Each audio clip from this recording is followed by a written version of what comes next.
নমস্কার, তোমাদের সবাইকে সানা স্মাইল এডুকেশন সেন্টারে স্বাগত জানিয়ে আজকের ক্লাসটি শুরু করছি। আজকে তোমাদের সঙ্গে আলোচনা করব তোমরা যারা নবম শ্রেণীর তৃতীয় পর্যায়ক্রমিক মূল্যায়ন পরীক্ষা দেবে, তোমাদের জন্য রায় ও মার্টিন প্রশ্ন বিচিত্র থেকে আজকে সমাধান করে দেখাবো নবম শ্রেণীর ইতিহাস বিষয়ে মডেল নাম্বার 13 অর্থাৎ 13 নম্বর স্কুলের যে সমস্ত ছোট ও বড় প্রশ্নগুলি আছে সমস্ত প্রশ্নের উত্তরের সমাধান করে দেখাবো। তোমাদের আগের ভিডিওতে নবম শ্রেণীর ইতিহাস, ভূগোল ও জীবনবিজ্ঞান বিষয়ে সাজেশন দেওয়া আছে, তোমরা যারা এখনও দেখোনি আমাদের প্লেলিস্টে গেলে পেয়ে যাবে। দেখে নাও প্রথম প্রশ্ন কি আছে। প্রথম বিভাগ কয়ের এক দাগের প্রশ্ন আছে, ফ্রান্সকে রাজনৈতিক কারাগার বলে অভিহিত করেছিলেন। সঠিক উত্তর হবে ভলতেয়ার, অপশান সি।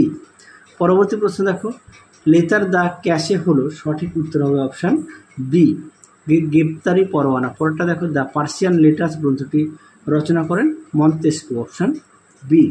4 দাগ দেখো, ষোড়শ লুইয়ের প্রাণদণ্ড হয়, সঠিক উত্তর হবে অপশান ডি, 21শে জানুয়ারি 1793 খ্রিস্টাব্দে। 5 দাগে দেখো, ফ্রান্সে তৃতীয় প্রজাতন্ত্র প্রতিষ্ঠিত হয়েছিল, সঠিক উত্তর হবে 1848 খ্রিস্টাব্দে, অপশান বি।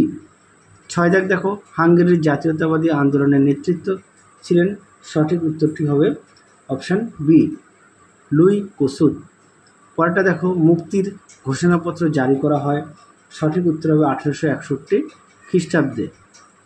পরেরটা দেখো, চার্টিস্ট আন্দোলন হয়েছিল, সঠিক উত্তর হবে ইংল্যান্ডে, অপশান এ। পরেরটা দেখো, নৈরাজ্যবাদের জনক বলা হয়, সঠিক উত্তর হবে প্রুদোকে, অপশান সি। পরেরটা দেখো, ইউরোপের রুগ্ন মানুষ বলা হয় তুরস্ককে, অপশান সি। পরবর্তী প্রশ্ন দেখো, রাশিয়ার পার্লামেন্টের নাম ডুমা, অপশান এ। পরবর্তী প্রশ্ন দেখো, রুশ ভাষায় নারদ কথার অর্থ হলো জনগণ, অপশান সি। পরবর্তী দেখো, এপ্রিল থিসিস ঘোষণা করেন লেনিন, অপশান বি। পরবর্তী দেখো, 14 দাগে জাতিসংঘের সদর দপ্তর হলো নিউ ইয়র্কে, অপশান সি। পরবর্তী দেখো, মন্দাকালে জার্মান রাষ্ট্রপতি ছিলেন, সঠিক উত্তর হবে হিন্ডেনবুর্গ, অপশান ডি। পরবর্তী দেখো, স্পেনে একনায়কতন্ত্র প্রতিষ্ঠা করেন, সঠিক উত্তরটি হবে ফ্রাঙ্কো, অপশান বি। পরবর্তী দেখো, রোমেল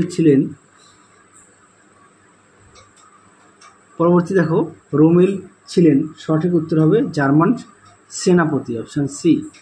পরবর্তী দেখো, আটলান্টিক চার্টার ঘোষিত হয় 1941 খ্রিস্টাব্দে, অপশান বি। জাতিপুঞ্জের প্রথম মহাসচিব ছিলেন, সঠিক উত্তর হবে ট্রিকভিলি। পরেরটা দেখো, জাতিপুঞ্জের স্থায়ী সদস্য নয় যে দেশটি, সেটা উত্তর হবে জার্মানি। পরবর্তী দেখো, বিভাগ ক্ষয়ের প্রশ্ন কি আছে। তুর্গ কে ছিলেন, উত্তরটা লিখবে ফরাসি রাজনীতিবিদ ও অর্থনীতিবিদ। 2 দাগে দেখো, চীনেকে মুক্ততা নীতি ঘোষণা করেন, উত্তরটা লিখবে জন হে।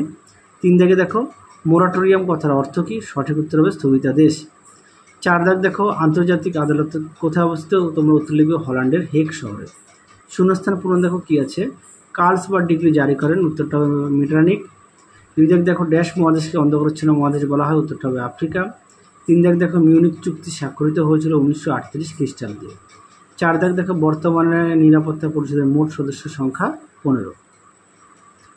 পরেরটা দেখো, ঠিক বা ভুল, তোমরা প্রশ্নের উত্তরগুলো একটু দেখে নাও। পরবর্তী দেখো, স্তম্ভ মেলাটাও দেখে নাও উত্তর, আমি আর মুখে বললাম না।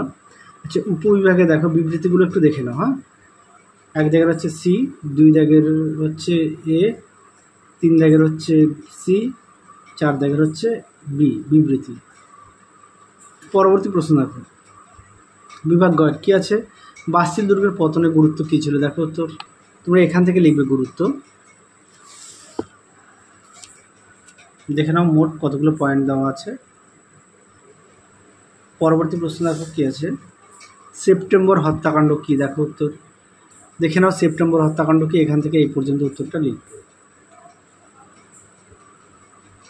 পরবর্তী প্রশ্ন দেখো কি আছে, স্পেনীয় ক্ষত বলতে কি বোঝো, দেখো উত্তর, দেখে নাও স্পেনীয় ক্ষত কি, তোমরা উত্তরটা লিখবে এখান থেকে।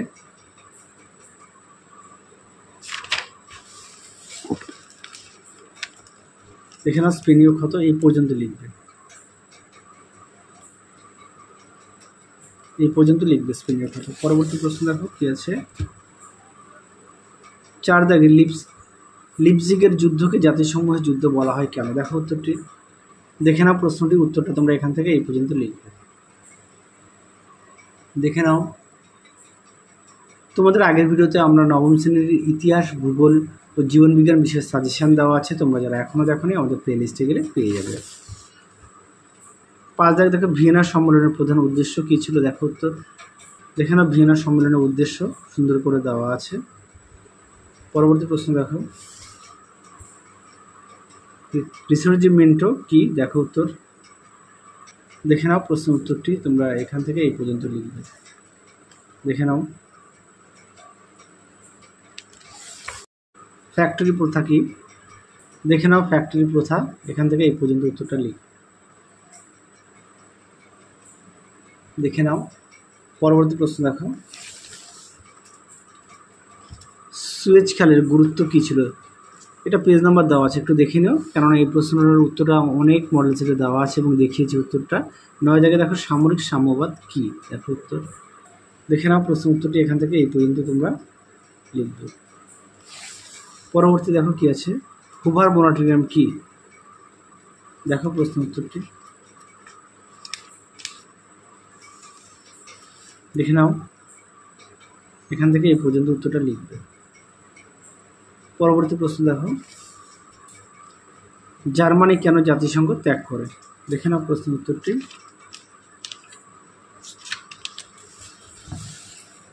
দেখো প্রশ্ন উত্তরটি, এখান থেকে এই পর্যন্ত উত্তরটা লিখবে।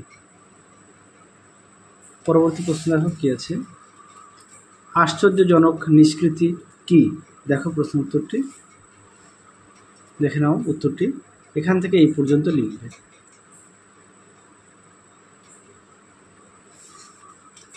পরবর্তী দেখো কি আছে, জাতিসংঘ ও জাতিপুঞ্জের মধ্যে পার্থক্য লাগে, এটা তোমাদের পেজ নাম্বার দেওয়া আছে, একটু দেখে নিও। পরেরটা দেখো ভেটো কি, দেখে নাও প্রশ্ন উত্তরটি। দেখে নাও ভেটো কি।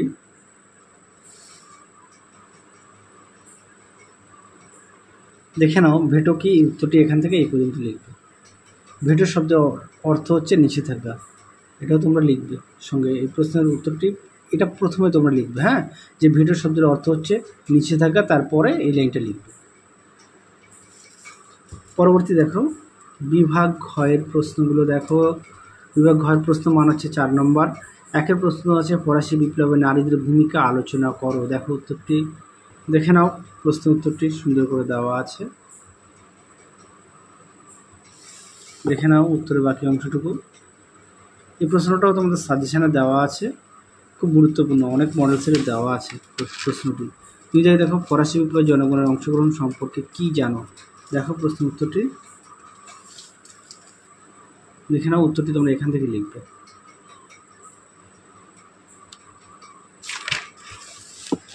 অল্প একটু আছে, এই পর্যন্ত লিখবে, হ্যাঁ। পরবর্তী প্রশ্ন দেখো কি আছে, 3 দ্য কোড নেপোলিয়ন সম্পর্কে যা জানার উপর, খুব গুরুত্বপূর্ণ প্রশ্ন, পরীক্ষা খুব আসে প্রশ্নটি, তোমাদের সাজেশনে দেওয়া আছে, তোমরা অবশ্যই ভালো করে পড়বে, এখান থেকে উত্তরটা লিখবে। দেখে নাও সুন্দর করে পয়েন্ট দিয়ে দেওয়া আছে, যাদের বই আছে অবশ্যই বই থেকে পড়বে, যাদের বই নেই তোমরা একটু খাতায় লিখে নিয়ে পড়বে। এই পর্যন্ত উত্তরটা লিখবে।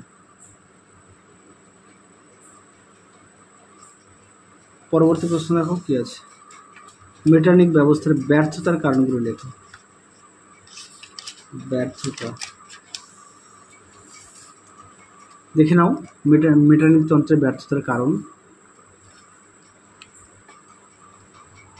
দেখে নাও প্রশ্ন উত্তরটি।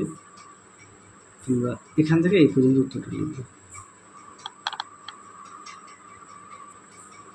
পরবর্তী প্রশ্ন দেখো, 5 দাগের 1830 খ্রিস্টাব্দে জুলাই বিপ্লবের কারণগুলি লেখো, দেখো উত্তর। দেখে নাও জুলাই বিপ্লবের কারণ, সুন্দর করে দেখো পয়েন্ট দিয়ে দেওয়া আছে, তোমরাও পয়েন্ট দিয়ে লিখবে।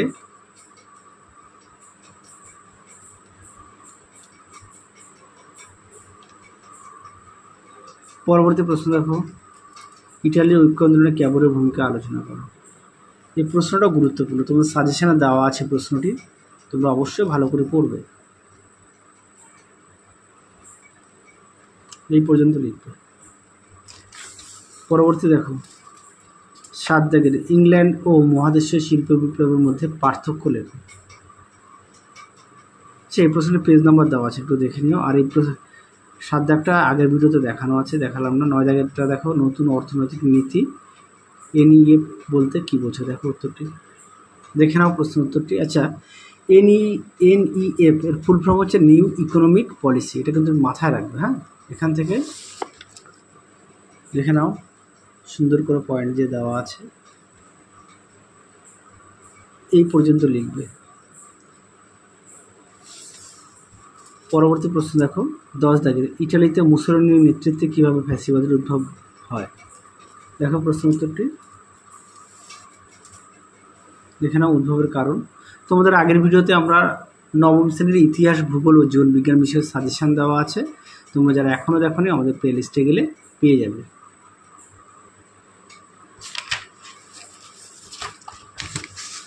দেখে নাও, এই পর্যন্ত লিখবে উদ্ভবের কারণ। পরবর্তী প্রশ্ন দেখো 11 দাগ, ভার্সাই সন্ধিকে জবরদস্তিমূলক সন্ধি বলা হয় কেন? প্রশ্নটি গুরুত্বপূর্ণ। দেখে নাও প্রশ্ন উত্তরটি, জবরদস্তিমূলক সন্ধি, দেখে নাও প্রশ্ন উত্তরটি, এই পর্যন্ত লিখবে। পরবর্তী প্রশ্ন দেখো 12 দাগের, মার্কিন যুক্তরাষ্ট্র কেন দ্বিতীয় বিশ্বযুদ্ধে যোগদান করে? দেখো প্রশ্ন উত্তর, দেখে নাও প্রশ্ন উত্তরটি, এখান থেকে এই পর্যন্ত লিখবে।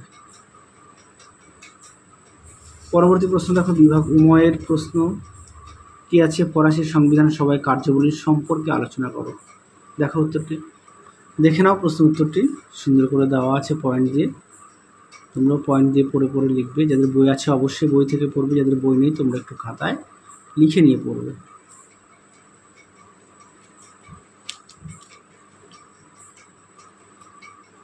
পরবর্তী প্রশ্ন দেখো কি আছে?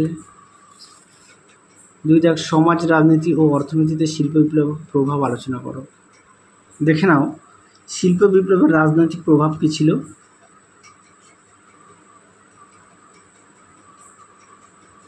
আচ্ছা, পরেরটা দেখো, শিল্প বিপ্লবের সামাজিক প্রভাবগুলি কী ছিল? দেখে নাও সামাজিক প্রভাব,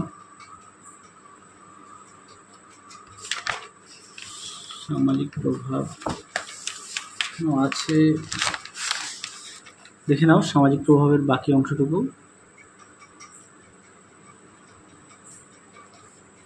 এবারে দেখাবো অর্থনৈতিক প্রভাব। দেখে নাও অর্থনৈতিক প্রভাব, এখান থেকে এই পর্যন্ত লিখবো অর্থনৈতিক প্রভাব। শেষ প্রশ্ন সম্ভবত, হ্যাঁ শেষ প্রশ্ন 3 দাগে, 1939-এর মহামন্দার কারণ ও প্রভাব আলোচনা করো। দেখো উত্তরটি, দেখে নাও।